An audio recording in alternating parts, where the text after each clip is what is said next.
Well, hello everyone, and thank you for that lovely introduction and that background. It's Michelle Walker here, and welcome to this masterclass where I'll be covering the 5 secrets to using pictures to solve business problems and add impact to your communications. And I'm so glad that you could make the time to join me for this session. So get yourself comfortable. I hope you've got a notebook and pen handy and a beverage appropriate to your time zone. I recommend switching off your phones and giving yourself some quiet space. If you've turned up, you deserve this time. And my classes are very hands-on, and I do share a lot of information. I am going to pack in the next 60 minutes a lot of information, and that means you will get involved. So that's my hot tips for how this masterclass will run. And I'm just recommending that you hold off typing your questions in the Q&A box until we get to the end and I open up the session for questions. If you post your question during the masterclass, it may get lost in the feed and I may miss it when we come to the Q&A session. So if you have a question, write it down in your notebook, and then when I call for questions right at the end, go ahead and write your question in the Q&A box. It will be so much easier for us to manage and find. So this masterclass is for you if you want to learn a professional skill that will allow you to think more creatively and with impact in your work. It's also if you want to increase the effectiveness of your discussions and collaborations with others, whether that's team members, the people that report to you, the people that you report to, your clients or your customers. And if you've never really considered the importance of visuals in your communications and in the way that you work, and you want to lift the impact and influence that you have with the way that you share information and present your information. So if you're a yes to any or all of these, please find the Q&A box or the chat box and just type in a Y if any of those relate to you. And if these are of interest to you, then I'm so happy that you've joined this masterclass, because I'll be looking to help you grow your understanding of this visual thinking techniques and skills, and for you to know how to apply them to your work by the end of the masterclass, knowing exactly where you want to start. So yes, I'm getting quite a few responses. Thanks everyone. And we've got people calling in from all around the globe. Lots of Y's, fantastic. Okay, so here's what I'm going to cover in our masterclass today. Why pictures are important for the way that you do business, the 6 steps to get you started, how easy it is to add pictures and images even if you can't draw, what pictures to use and when it's best to use them, and my 5 secrets to using pictures for the greatest benefit in your work and where you might get stuck. So that's the material I'll be covering. And why I'm passionate is because I love to help people connect to their creativity and to do the best work that they can, and helping people see what's possible for them, whether it's in their specific area of business or more generally in their career. But what I've found over and over is that most people I've met are convinced they can't draw and that they're not creative. And I'm here to tell you that's because we have a fairly narrow definition. And if you're one of these people, I say drawing, and you probably think about Picasso or Da Vinci style of drawing. So just to give you a bit of context, more than 10 years ago, I was standing in front of around 60 of the top thinkers and practitioners in their field in the area that I was working in, and I was aware of the massive investment in the room, but just by virtue of the fact that the people were in the room and what they brought. I always feel in my facilitation and also in my training a huge obligation to help groups get the very last bit of value out of their time together. And what struck me in that moment was that despite the caliber of the thinkers, the same old issues were emerging.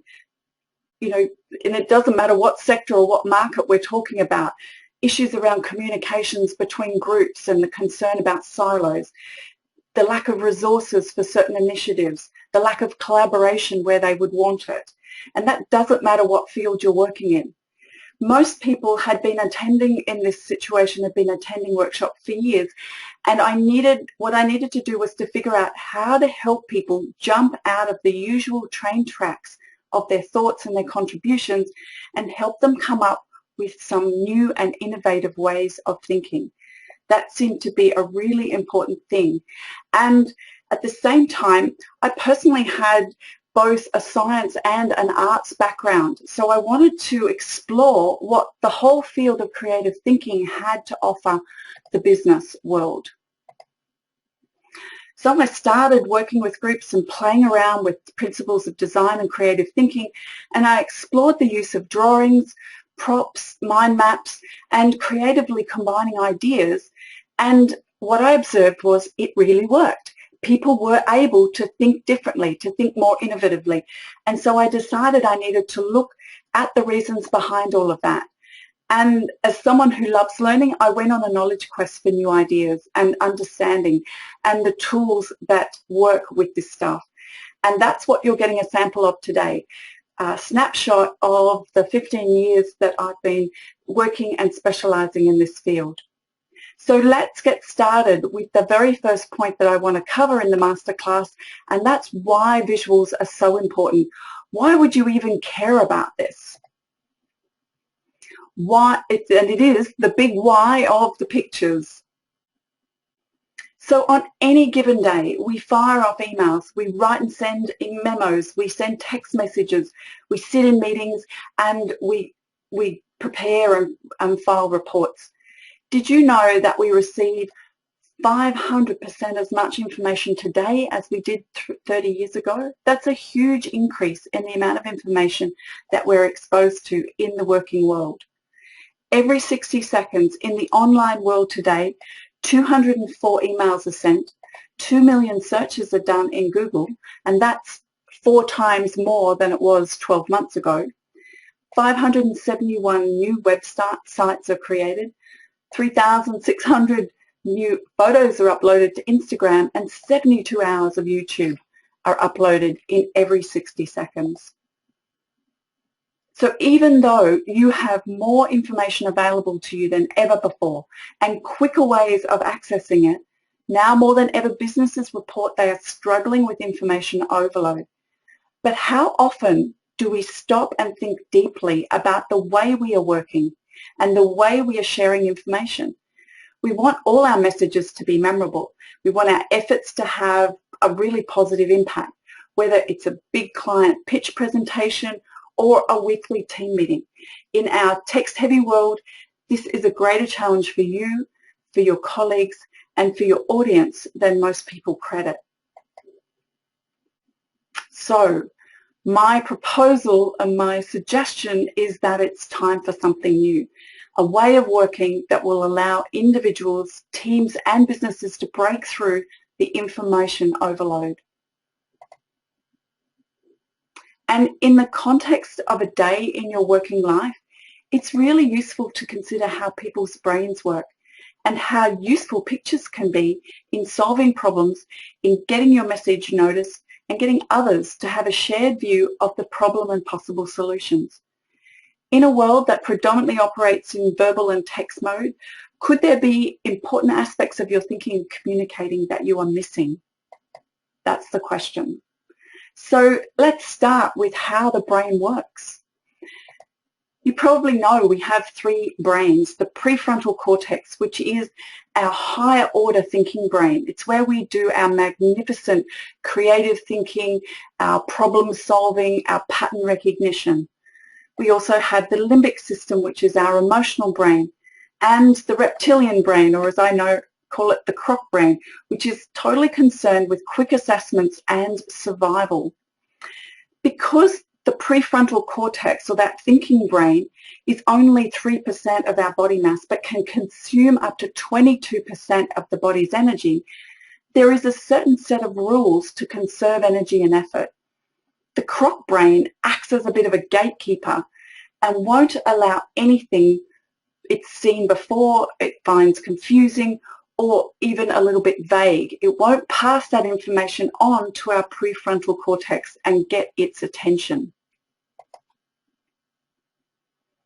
In his book Brain Rules, John Mendina tells us that vision surpasses all other senses and that we don't pay attention to boring things, and memory is greatly assisted by visuals. So when you communicate with others, and even when you're doing your own work and your own thinking, you have to remember to make the message fast, make it visual, make it concrete, and make it novel. So the questions that you need to get past that gatekeeper part of the brain is, will this require a lot of effort for me to think about? Is this in any way boring? Have I seen this before? Is the message too vague? So you've got to get past those questions in order for the prefrontal cortex to pay attention, to be able to grab the audience's attention.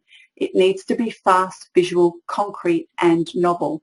And we're going to be working on how we can make that in not just our communications, but in all aspects of the way that we think and communicate and collaborate.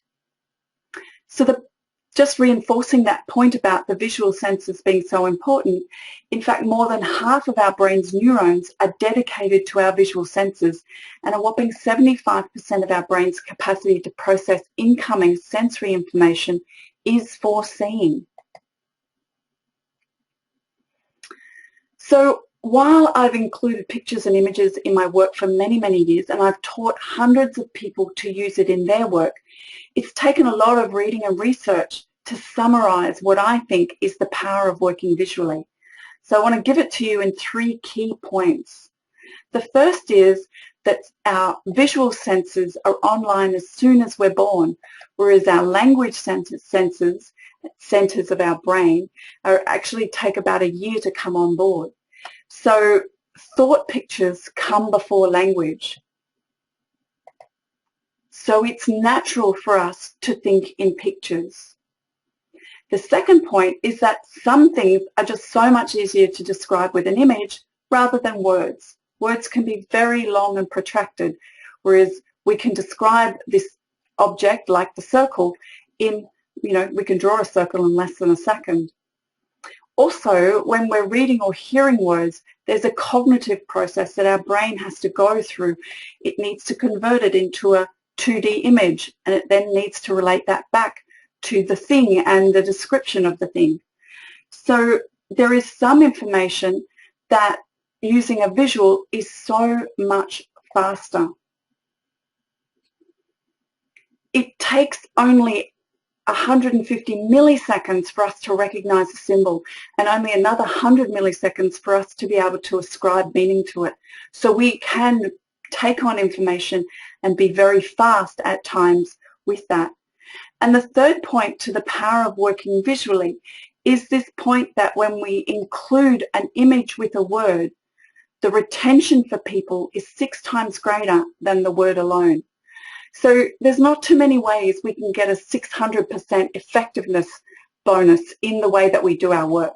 So adding a visual to the words gives us that 600% effectiveness, because people will retain information that much greater. So the third point is that the information we share when we share with images lasts.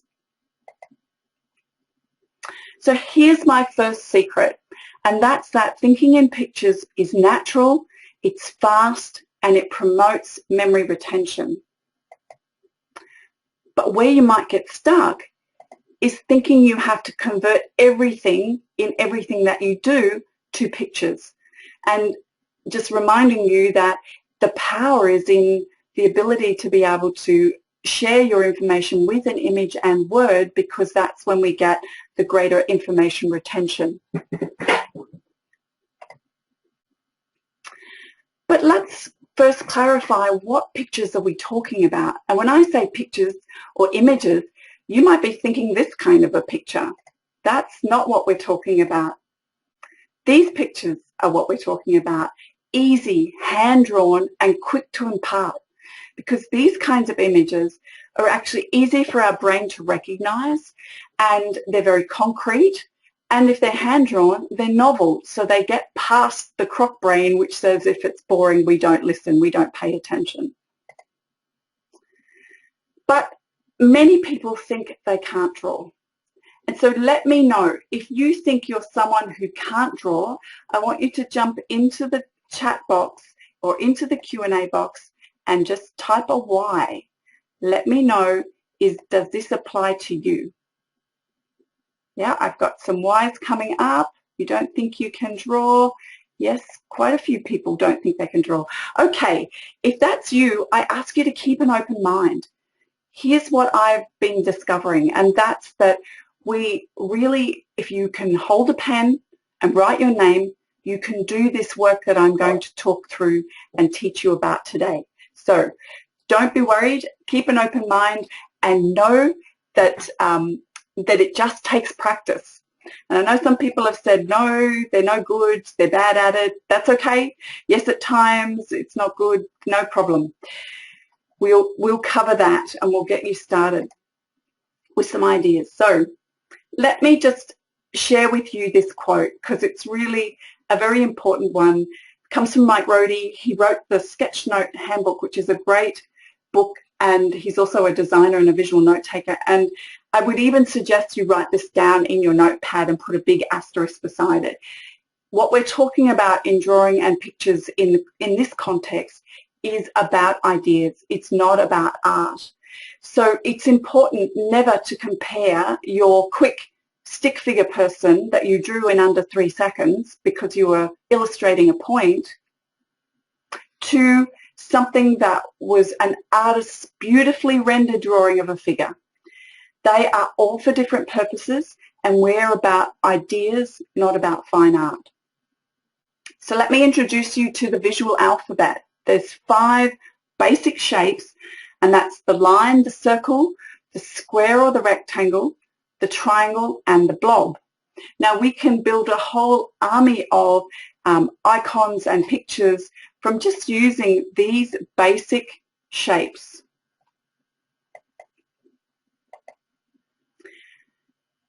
For example, if we took the line and the circle, we can draw a face. Very simply. It's not very complicated, and we can draw a whole lot of different expressions on that face. We just happen to pick a smiley face for this one. So here's my second secret I want to share with you, and that's learn your visual alphabet. Get familiar with how you can put images together, and I'll be stepping you through that.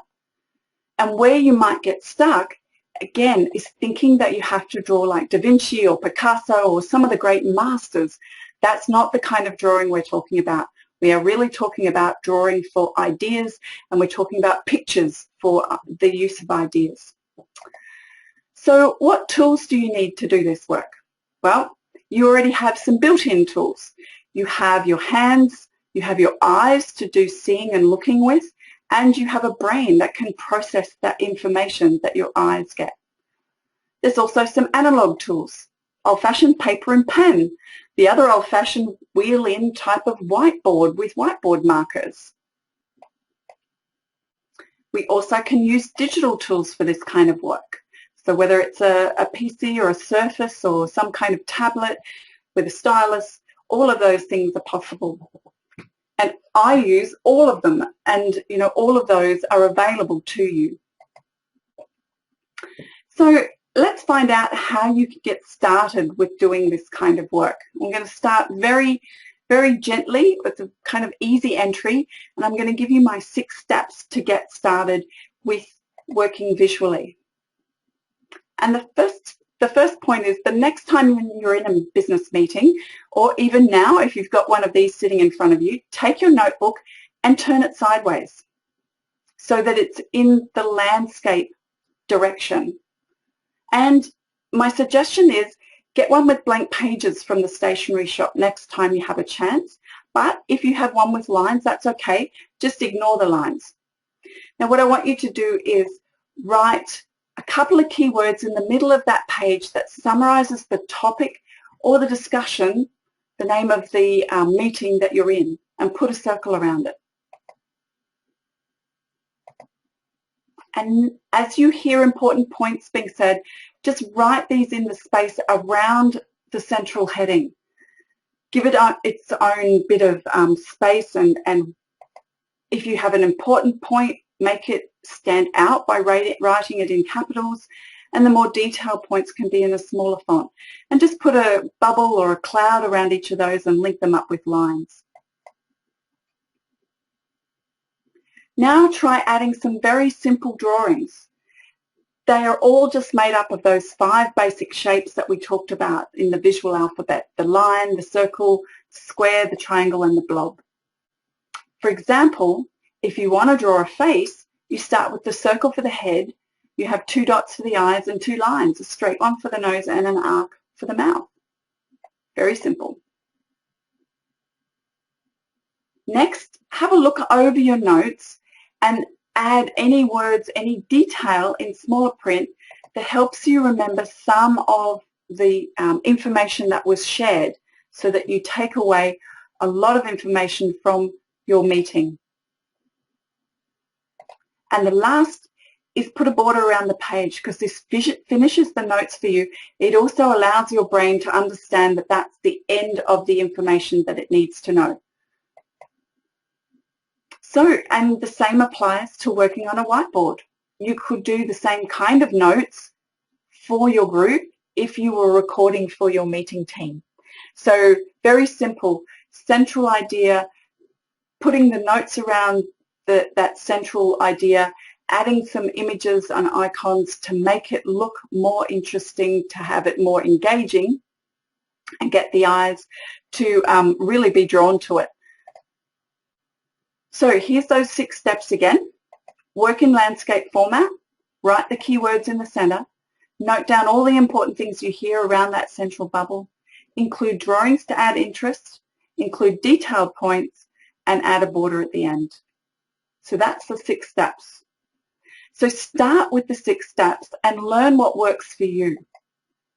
And where you might get stuck is trying to make it too fancy or complicated straight from the start. Okay, so remember we had the visual alphabet with our 5 basic shapes. We can also learn about 5 useful drawings that really become very valuable when you're thinking about visual thinking.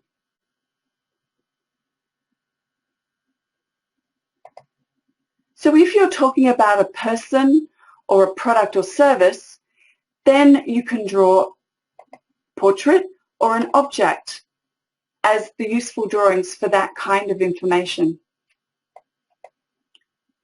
Here's an example of a sheet that has all the icons that I use regularly, and this is what I hand out in my trainings. So I've got a sheet of the icons that I just use all the time, and I find that I've learned how to draw these. I can draw these really quickly without thinking too much about it, and they've just become part of the visual vocabulary that I have. So this is the kinds of what and who we can use when we're talking about a person or a service or product. So we're going to be drawing a person, a portrait, or an object. Here's another object that you might use, and it might be as part of a meeting process. This object is an iceberg, for example. So you could build and use this visual metaphor for the way that you're running your meeting. So the meeting might use the idea of certain parts of the iceberg above the waterline and certain parts below. So this is using an object to help understand part of the discussion that you're having in your meeting and your conversation. So that's the first of our useful drawings. The next type of useful drawing is when we're talking about a process of how something happens. Then a process diagram is really useful in being able to show how we get from here to there through a number of options to an outcome. So let me show you some examples of this style of useful drawing, the process diagram. And I'm borrowing this process diagram from Sam Kainer's work. He wrote The Facilitator's Guide to Participatory Decision Making, which even if you're not a facilitator, but if you ever sit in meetings, this can be really valuable. This is a process diagram. The first one is how we think meetings work, how we think conversations in groups work, that we have a topic, we start ideas, we have different ideas and lots of different ideas, which we call divergent thinking. And then at some mysterious point, everybody turns and goes for home, and suddenly we're sorting and prioritizing and coming to more and more agreement till we come to a decision point. Now that's a process diagram, an image to help people understand this is how we think meetings work. Sam shares this diagram, this process diagram, which I use in my training courses to help people understand that this is actually how meetings and conversations work. And it illustrates this concept or this phenomenon called the groan zone. And this is illustrating that we start off with a new topic. We have lots of different ideas emerging, which we call the divergent thinking or divergent zone. And then we hit this thing called the groan zone, where people start to get frustrated. Those that want to move ahead to get to an answer feel really frustrated. And those that really want to understand and explore some of these concepts more, they want to talk around the topics some more. They want to delve into the information and find out more. And because we've got those differences in a meeting or a group, we can hit this groan zone where people are at different places before we can turn and get some agreement going towards a closure or a decision point. So that's a particular type of useful diagram, the process diagram, and a very good example of a process diagram that can also be useful if you ever run meetings to know about the groan zone. So it's kind of double learning there. Here's another process diagram which steps through how a training course might be rolled out. And you can see that it starts with stage 1 and the color information on the left around the purple, and then it moves to stage 2, which is the green part, and then moves into the right-hand side, which is the orange part. So it's a process diagram, a little more abstracted, but still a good example of a process diagram. The next and the third type of useful drawings that we can draw is when we're talking about location or the spatial place of things. And this is when a map can be very useful. And it might be a literal map in terms of a geography. We might be doing, a planning for a local authority or something where there is actually a geography with mountains and streams and coastlines. Or it may be more diagrammatic, where certain people or things are mapped in relation to others. And I'll be showing you some examples also later in the end of the case studies. But here's a context map. It's just a quick example. This is from the Grove International. They do some fantastic visual templates, so it's a good resource to know about. And this allows you to map trends and political factors and technological factors and maybe where some uncertainties are emerging. So at the end of a conversation, you can have a lot of detailed information around your topic and have mapped a lot of relevant information to your discussion at hand. So this is a context map from the Grove. The second example that I want to share with you is what we call an empathy map. And sometimes this comes up when we're working to map customers or client experience of an organization, that we find out what they say and do, what's observed, but we also might see if we can develop an understanding of what the customer or the client is thinking and feeling. So this is a different kind of map. It's a lot more abstract than the previous one, or say an actual planning map of an area or a district. This is still a map. So now going on to the next example of a useful drawing is when we're talking about time and the timing of things, and the drawing is a timeline. So we can have a very simple linear horizontal line that could maybe represent past, present and future, or it could represent from the present to various time frames into the future, like short-term, medium-term, long-term.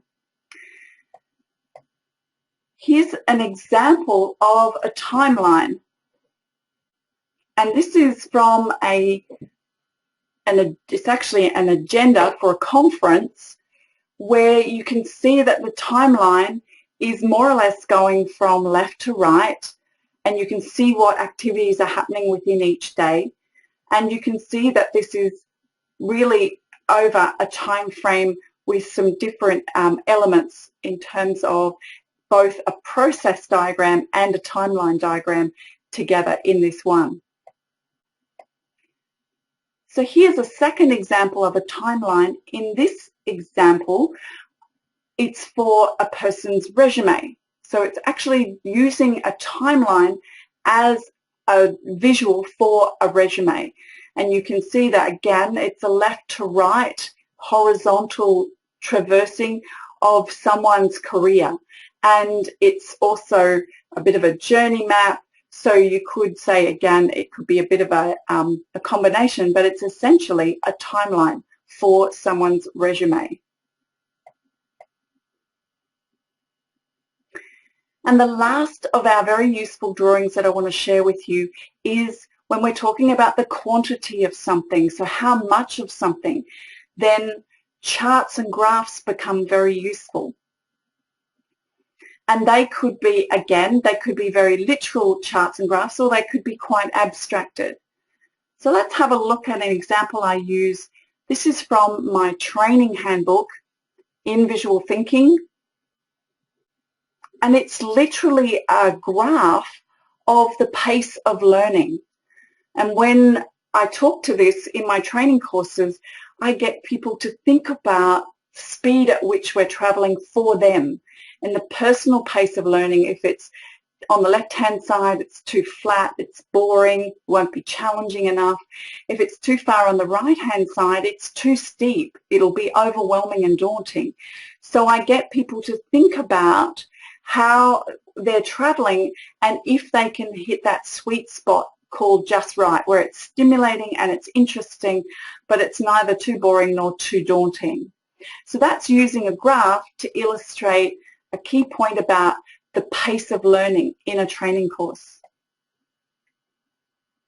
And this is a linear graph, for example, where a client might be deciding on style of an infographic, and they can choose where they want to sit on the graph from left to right on certain characteristics of that infographic, whether it be corporate or down the relaxed end, or it's detailed or down the simple end, colourful or monochromatic. So you could imagine you might have different elements and you get someone to decide where they are on that graph. It could be in a team meeting, you could be talking about where people are in terms of years of experience, or where people are in terms of their time with the organisation. So this is another example of a graph or a chart which we use when we're talking about quantity. So here's those 5 useful drawings again. The portrait or drawing of objects, the process diagram, the map when we're talking about place and location and geography, the timeline when we're talking about time and passing of time, and the last one is when we're talking about quantity, we're talking about graphs and charts. So they're 5 very useful drawings for us to be able to go to depending on what the topic of our conversation is. So what you need to do next is to start to practice a few of these new skills. So let's draw some faces, and the reason I focus on, just for this short drawing exercise, I'll focus on faces is because we know that we are more engaged by seeing faces and people. And so learning to draw faces and people is a really, really useful place to start in our drawing skills building. So let's just draw a really simple smiley face. Grab your pen and notepad, make sure you've got that handy, and just draw a circle on it for me.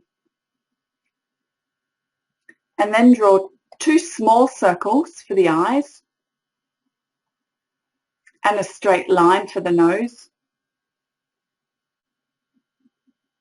and a curved line for the mouth. And there you go. You have a smiley face. Very simple. Now we could do a whole range of different expressions. We could do angry face and sad face and so forth. But what I want to do is actually teach you a different way of drawing faces that you might find more engaging. I still find smiley faces and circle faces really useful. But now I want you to have a go at joining me in drawing a character called Bob. So Bob starts with a C for the nose, and then we draw 2 sixes for the eyes. This is a great technique that I got from Graham Shaw. Then we draw a curve and a short line for the mouth. And then a backward C for the ear and a line. Then a squiggly line for the hair. And then you start underneath the nose to draw the chin and the neck in one stroke on the left-hand side, and from the ear down to the other side of the neck. Then a small arc for the t-shirt and a line either side for the shoulders. So there's Bob. How did you go drawing that? Did you follow along? Just let me know in the comments.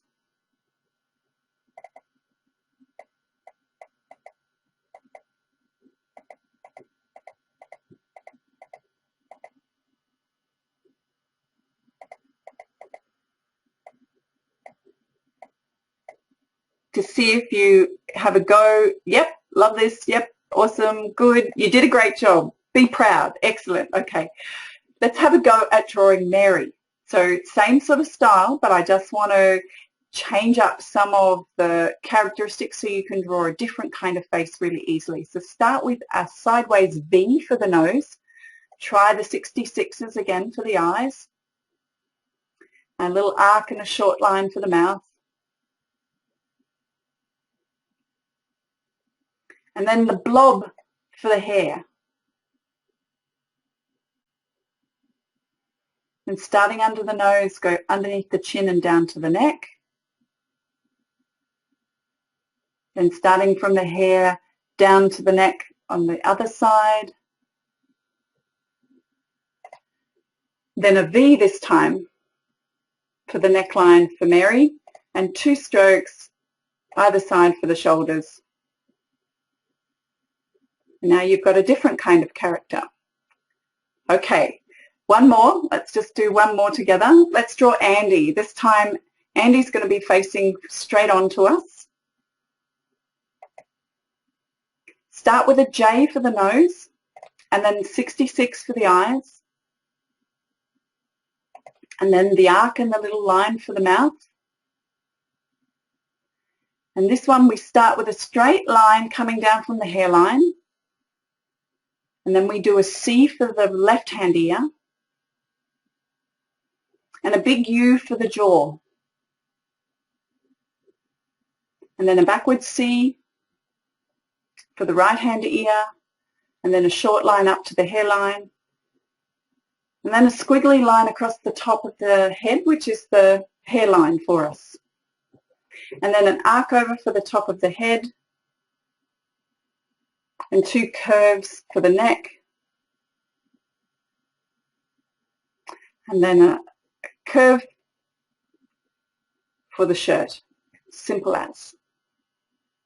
Okay, so you've just learnt 3 different characters that you can now practice and draw in a couple of seconds. You've got Bob, Mary, and Andy. So let me know, how did you go with that? I've got people saying that was so simple, great, interesting. Bob looks good, excellent. Got lots of people, fantastic. You can draw, right? You can draw. You just need a couple of ways to shortcut the process, and then you have to practice. Okay, now I teach you that because I want you to know that you can just start playing around with this and start seeing where you can incorporate it into your work. So the fourth secret I want to share with you is what you've just discovered, and that's you can draw if you practice. It's really simple, and I think that, you know, a lot of people say to me that it's really difficult, but when I ask them, they haven't done any drawing, some of them, since they were kids in school. They've got completely out of the habit of drawing. They're so used to working on the keyboard. And we know that it actually stimulates parts of the brain to be moving pen on paper, or to be moving your finger on a tablet screen. We know that that stimulates different parts, and it can actually help you think better or think differently.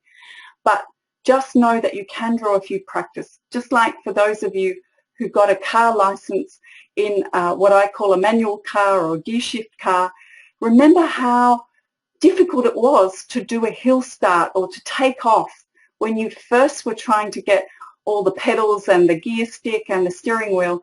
It took some time. This is exactly the same. You just need to practice, because through practice you become unconsciously competent at this. But where you might get stuck is trying to take on too many pictures and images at once. So just be aware that that can be a bit of a trap if you try and, you know, learn 50. My suggestion is grab 2 or 3 drawings, grab 2 or 3 icons and practice them a lot.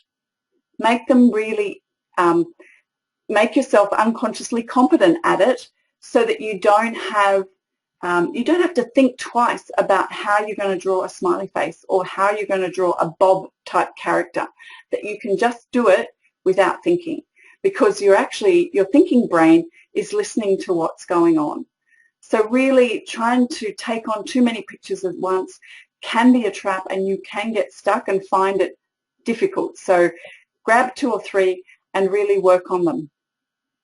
Okay, so the next thing I want to do is show you how easy it is to add pictures to the work that you do. And I'm going to use the example of 4 different areas in our work life to do more detailed case studies for using pictures. And that's in presentations, team meetings, leadership communications, and working with clients. So let's start with presentations.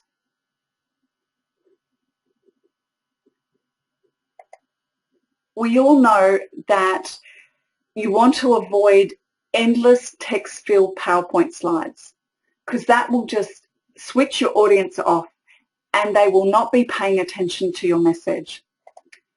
If you haven't seen Don McMillan's YouTube clip called Life After Death by PowerPoint, I recommend going and having a look at that, because it will remind you of all the pitfalls of a very bad PowerPoint presentation, and he does it very humorously. So it's a great YouTube clip to catch. And we want your presentations, when you deliver a presentation, you really want your message to stand out from the crowd. You want people to really notice what you've got to say. And you do that by building a picture through both story and visuals for your audience. You use your images effectively, you distill your message down so it's really, really clear, and you use minimal text. The second area I want to cover is team meetings or group conversations. Anytime you're in a circle and you've got an agenda or you've got some things to discuss, this can be really easily incorporated into your meetings. Visual approaches for meetings and workshops can be about either how you run the process or how you record the discussions. Visuals can be used in both elements, both running and recording. And I want to talk through that in a bit more detail. So here's a really useful exercise if you're running a meeting and you've got flip charts. I'm going to show you how to make your flip charts more interesting, more eye-catching and more engaging. And the first tip is to put your heading big, bold and clear at the top of your flip chart. The second is to put a border around the edge of the flip chart, because the part of the brain that actually scans for the edge of information, that will actually go and find that border and go, okay, that's all I need to know, that's all the information, and it will then rest.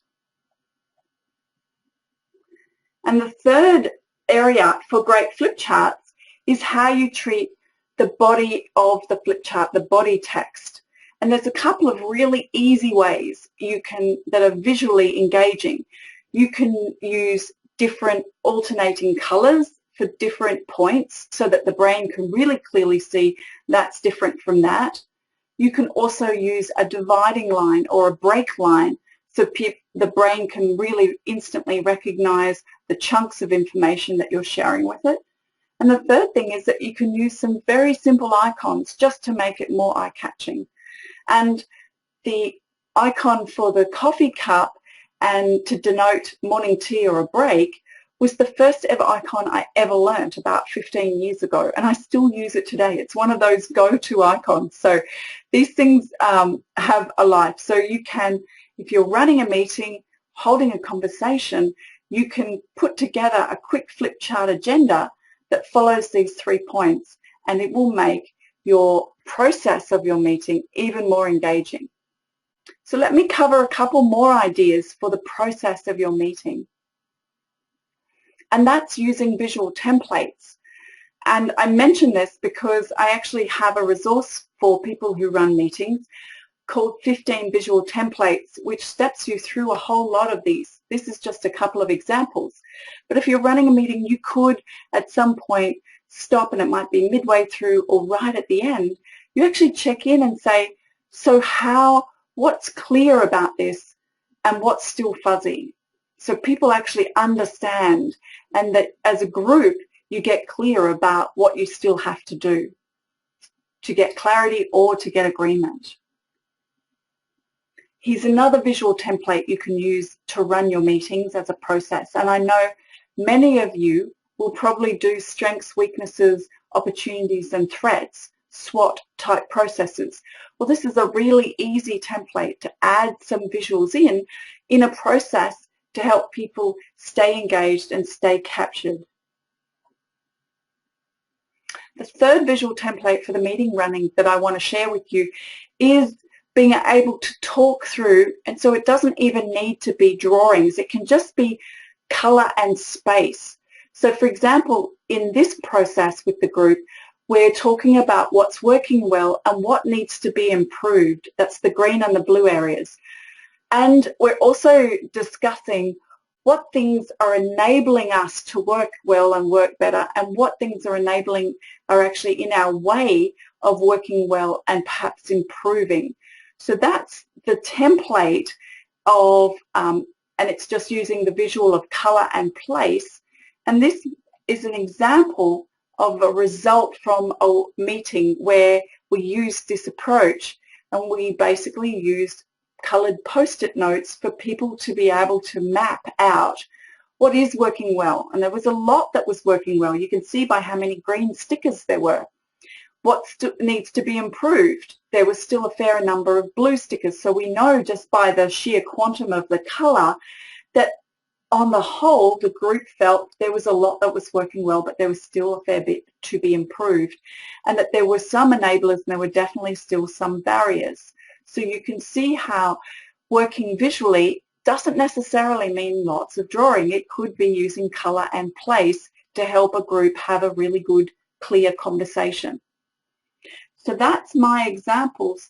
And I just want to cover off on running the process.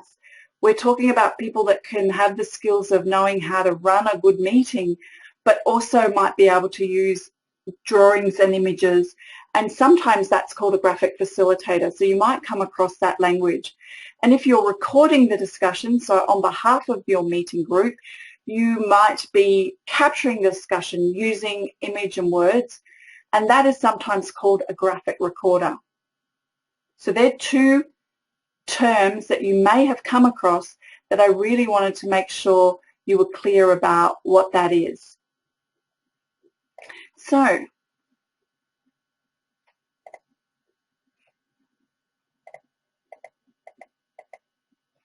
leadership communications is the third area that I want to speak through. And this is really about you if you lead a small team, or if you're leading a large organization, or if you work with clients who do. If you work with clients that are working on their leadership within their organization or within their industry or their marketplace. So that becomes relevant. So I've got a couple of case studies I want to share.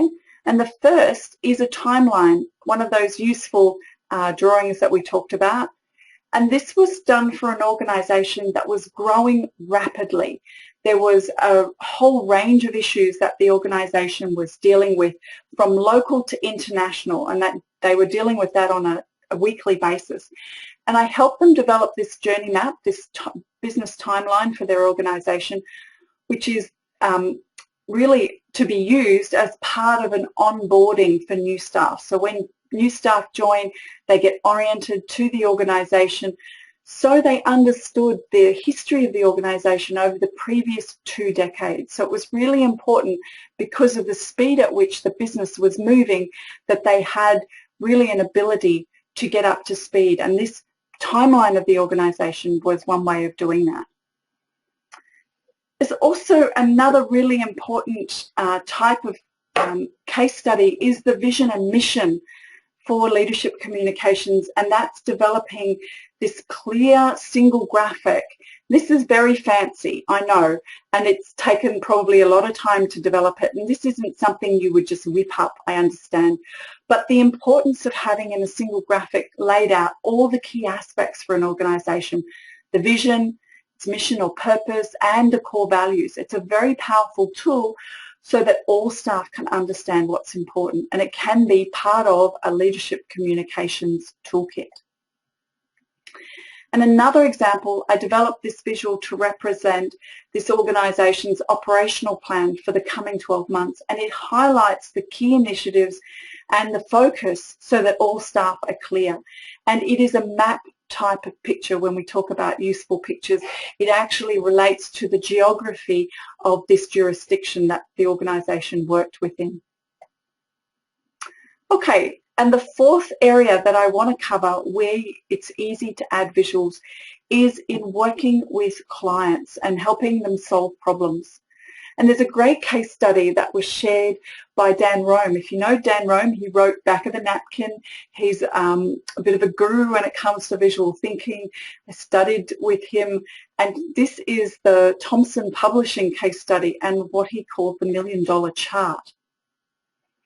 Now, this slide, this very complicated slide, you don't need to see any of the content, but it's basically a screenshot of the slide deck of the previous consultants that had gone into work with Thomson to help Thomson Publishing with their corporate growth and also benchmarking of their publishing firm amongst other publishing firms. So the organisation that worked with Thomson before Dan Rome's did the work had not been able to help them understand at all what it was that they were, where they sat within the organisation of other publishing firms. So Dan produced, this is one of 2 really clear, simple charts, and we talk about those useful drawings that we can use. This is a chart or a graph. And what you've got on the left-hand side is Thomson, along with a whole lot of other publishing firms that were being benchmarked. And the coloured rows of triangles, the size of the triangle relates to the size of the business, and the colour relates to the area that the publishing was in. So the blue is financial, the green is learning and education, brown is legal and regulatory, and the pinky purple is science. So you can see that Thomson had a bit of a lead in legal and regulatory, but Reuters had a very big hold in publishing around the financial sector, and Pearson was very big and well known in the education sector.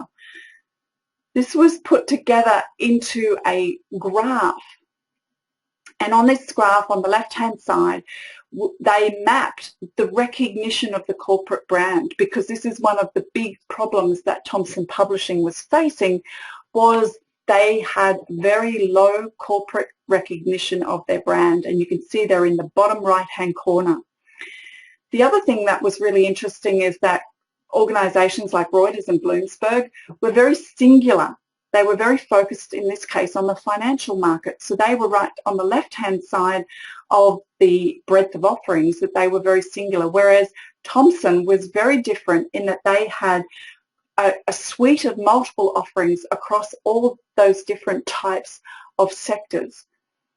So this was a really profound chart because it gave the CEO a phenomenal amount of information.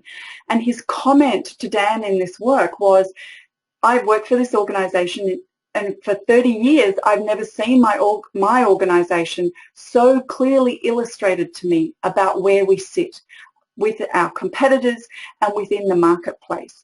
And this was a profoundly insightful chart. Hence it was called the $1 million chart, because it led to lots more work.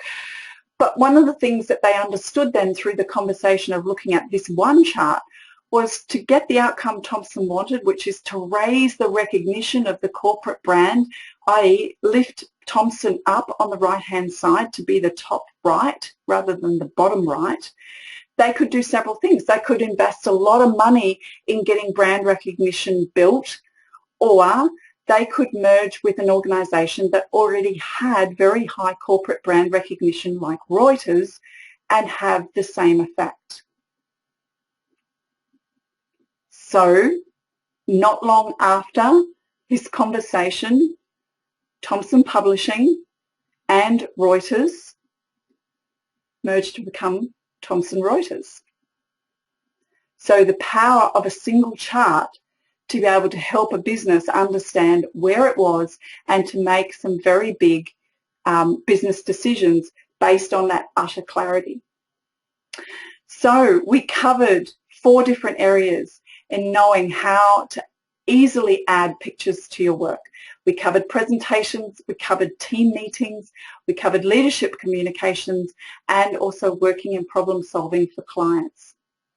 So here's the 5th secret, and that's to decide on one action that you'll take in the next 24 hours. Because what I'd love to hear, if you could jump into the Q&A box and just let me know, what is it that's going to be your one action that you're going to take? So just jump on in and tell me, what is it that you're going to do in the next 24 hours?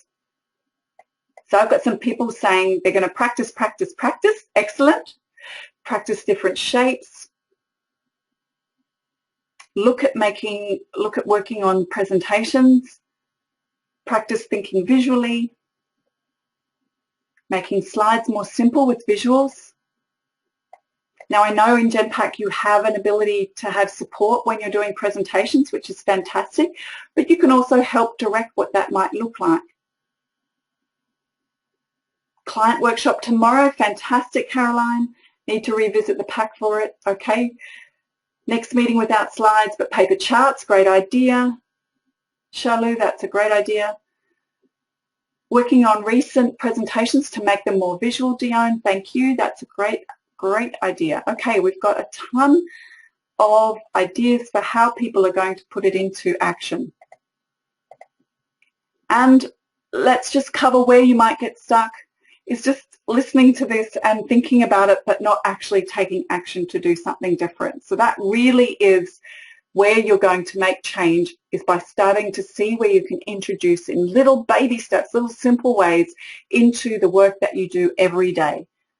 Remember that graph about the pace of learning and about getting it just right in terms of making this work for you and keeping it interesting but not making it overwhelming. So what we've covered today, why visuals are so important, the 6 steps to get you started, how easy it is to add pictures even if you can't draw, what pictures to use and when to use them, and let's just recap my 5 secrets.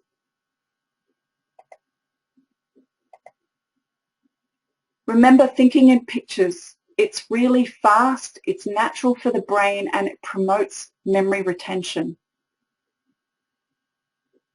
You just need to learn your visual alphabet and start playing around with the 6 steps and learn what works for you. Remember, you can draw if you practice. And deciding on one action you'll take in the next 24 hours is a very powerful way to break into this kind of work. Fantastic. Okay, so that's my 5 secrets. And now we have an opportunity to take some questions that I can answer. So I'm hoping that the beginning of this call, I offered up an opportunity to ask some questions. So if you now have written any down in your notebooks as they've come up while we've been working, please jump on back into the Q&A box and type out your question. And just while you're doing that, I can see that just a quick question, the slides will be shared after the training. Yes, this is being recorded, so this will be available to you through your internal system. And Bob, Andy and Murray, or whoever, Andy, whatever, are on the whiteboard, and they will be the next topic of your next meeting. Fantastic. Thank you, Ranga. Is there any cultural bias or pitfalls that we need to be cautious of, Helene? Great question. Yes, there are. And there are some things that we do need to know our audience, and we need to understand the cultural significance of some drawings and some colours. I don't know, I'll just tell you a quick aside. A colleague of mine was working in China, and they were using the De Bono 6 thinking hats, and it turned out that there was a very strong cultural meaning that my colleague had no idea about with respect to one of the coloured hats, and it caused quite a disruption within the process. So yes, we need to be aware of cultural biases. Also, we need to be aware of personal biases, Helene. So I think that question leads to the next one, which is, you know, our personal biases are sometimes what we like to draw. So we need to be a little bit dexterous, and we need to be really thinking about what's going to be the most appropriate for this circumstance. Okay, so how do we know or keep a check if we're going overboard on visuals? Any tips? Satya, that's a great question. I think if you're losing the meaning because you're becoming so, you're becoming so brief and maybe so abstracted, or so that you're not actually still including enough words that people get what you're communicating. So I think that it's really important to check back in with your audience and find out how they're traveling with being able to be clear with what it is that the message is that you're sharing. So other questions people have got? Great. Okay, another great question. Thank you, Elaine. Sometimes I see my customer customers can be very, or our clients can appear to be a bit conservative. One of the things that I do is, if I feel there's going to be a question by a client that might occur to them, and I'm thinking of an example where I was working with a lot of water engineers in a very big organisation. There was a lot of engineers, and they were very into data and facts and graphs and that very sort of dense information.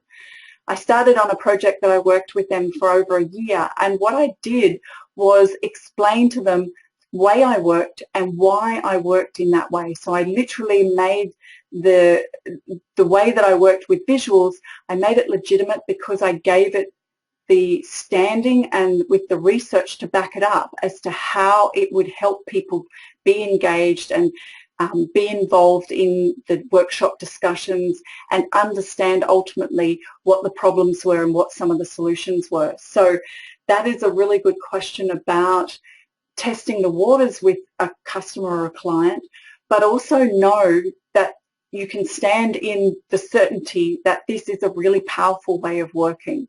I did once have a client say to me, you know, isn't this going to be seen as really frivolous or not very serious if we do the work this way? And my response was very simple, and that was, every client I work with, none of them seem to have over-the-top budgets or an excess of resources. Everyone is trying to work and do more with less and trying to stretch their budgets to get bigger and better outcomes. Why would they not pay attention to a way of working that would increase people's retention of the information they shared by 6 times?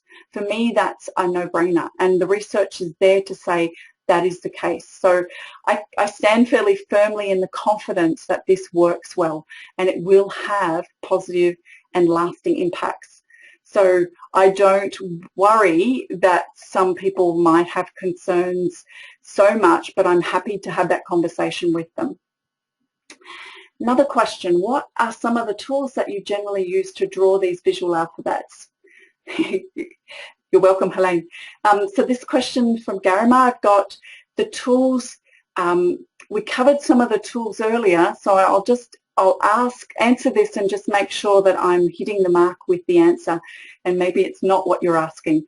But I literally do a lot of work in analog. I do a lot of work with pens on paper, and if I'm in a group, that way the group can see what I'm capturing and recording for them. If I'm pre-preparing something like a custom chart or an information graphic that I'm going to run a process around, or I'm going to use in my training manuals or something, I will almost always do that on my iPad. And on my iPad, just so I'll take it the next step, I use an app called Graphic, Graphic, and that is what it used to be called iDraw. It's now called Graphic. It's by Autodesk. It's a fantastic tool. And the reason that I recommend that app when I'm training people on how to take visual notes on their tablets or their iPads is because it has a couple of features that are really important for being able to take notes in live conversations, or for me to be able to do quite complex drawings like that Langley Vision and Mission graphic that we saw earlier. So it has to have the ability to do layers. It needs to be able to manage and export into different formats. The importance of being able to work in layers is so that you can separate and be able to edit different layers. That might be a color layer, a line layer, a drawing, a writing layer. So that is the tools that I use all the time. Are there good free image libraries you can recommend? Yes, Google Images is your friend. That's what I say to my trainees. It really is a powerhouse, and I don't mean swiping, but I do mean using it as a starting point that can help you. I also have some drawing tools in that are available. I have free giveaways. My 12 favorite icons is in a free ebook. There are a number of apps out there that are purchase apps, like Rocket Pix, ROCKETPICS, which is done by a colleague in Germany, and Manuela Bernard is the designer of that. She's got you know, a whole lot of image, but it's not free. I'm sorry. I wish it was. They're some of the best. And the other thing is, now that you're starting to pay attention to this, you'll start to recognize icons and drawings that are really simple, that might be on some products that you're using, or it might be on some, you know, in a magazine. I just recommend starting to keep an eye out for those and take a quick pic of those on your iPhone, or do a quick sketch of those in your notebook and keep a record of them. So I have literally a file on my computer which is all my hand-drawn icons. So they're all my drawings, and I've built that up over, you know, many years. And so when I come to do a presentation, I just grab from that library. So just know that you need to start now, start to build that library of your own icons, and they're best if they're hand-drawn. They just look more interesting because that's the novel aspect. Okay, fantastic. Any other questions? So when I'm using analog, when we're talking about tools, and I'm talking about paper and pens, one of the critical things to know there in terms of your tools is that if you're going to be hanging paper on the wall and working directly on the wall, you need to think about water-based inks, not alcohol-based inks. So that's a little detailed point about the tools that we use. And I often work in large formats. So a fantastic thing, if you think about systems thinking, if you understand systems thinking as a concept where it's really good to be able to map out a whole lot of topics and map issues and be able to map the relationship between them. Sometimes having a large whiteboard or having a really large piece of paper can be the way to do it, because flip charts can be a little constraining because they can be quite small. So I do use that in my analog toolkit, large format paper which is over 1 meter wide, and comes in rolls, and water-based pens that will not leak through onto your wall and mean that you have to do some painting on the weekends. So just unmuting you. That's all. Thank you very much for joining this talk session. And thank you everyone who participated. Thank you Pratama and Danielle for helping out. I'll just